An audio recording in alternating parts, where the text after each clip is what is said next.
I remember you being one of the few people that would vouch for what I was going through, and so I'm going. We're here to we're here to talk to you, and this is about you. But there are some similarities in our experience, and this is going to open up some memories for you for sure. But when I was going to the doctor, I looked completely normal. My sister, Mike, Rick, everybody that talked to me, interacted with me, saw nothing different about me, right? But I knew that there was absolutely something wrong. My doctor could examine me, put me through a day's worth of exams and tests, and see all of the problems. He could see it to the T, right? He could He could spotlight it and go, here is something we got to work on. And but then I'd go back home, and everybody would look at me and go, you look perfectly fine. And it was really helpful to have you on a national television broadcast repeatedly saying this is the right thing for him. This is exactly what he needs to do. He's where he needs to be. He's where he's supposed to be. He's taking this time is the right choice. Sure.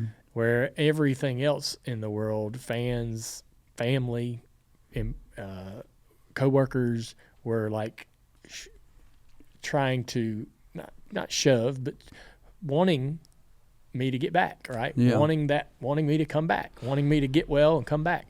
Yeah. When I knew that, by the way, like I knew that, like we wouldn't talk about it because there was no reason to, and you sort of want it to be authentic and just like just what you do for people. But I was in Homestead, your last race, and I came over to see you, and you gave me a bear hug, like we made it. And I was taken aback by that. I was like, we made it. Wow, he's actually been counting. Like this has been a lot more work than I realized, because you put the front on and I'm good. And most of the world judges you on your appearance. Mm-hmm. But they don't realize that you couldn't pass a baseline test. Yeah. They never get exposed to it. It's not documented. And they don't realize that when you're walking through the airport, you can't read the gate, for your flight because you're walking and the lines are all, I went through that. I told Doc Punch after I got hurt, I said, look, my eyes are a mess. And he says, what do you mean? I said, I can't focus if the car has a vibration. If it doesn't have a vibration, I'm adequate. But if the car, if it just has a slight vibration or a frequency, the racetrack's going. Yeah. So I told him that, and then I didn't sleep for like months because I thought, what if he tells somebody that?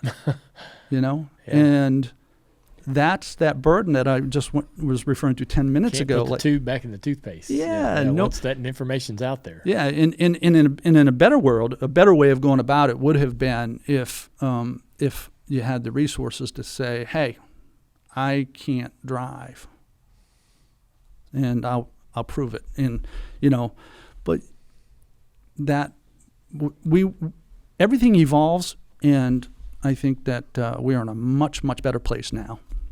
On top of what you just said, Dale and Ricky, fellas, I want to tell you one more little caveat to that, is that not only did Dale, the people that are around him, and I'm ashamed to say this, I'm ashamed to admit it, I've been ashamed of it for a long time, frankly, but we even questioned his motives.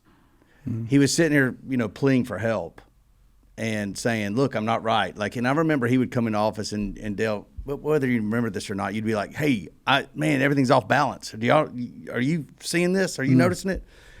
And in my head, I'm thinking, dude, if you just want to not race, just say you don't want to race. We literally started questioning whether this is a real thing that he's doing because he feels it physically, or if it's just an exit ramp because the pressure around him, everybody wants Dale Earnhardt Jr. to race forever, Yeah, right? you know, And there's businesses tied to it. Rick Hendrick's got sponsors tied to it. We've got a lot of things tied to him being in the race car. And frankly, none of us know what it's like to have an Earnhardt not in a race car. Does all of this stuff crumble around us when Earnhardts are not in a race car?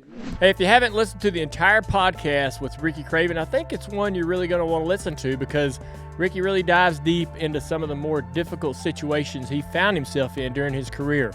Click the link to listen.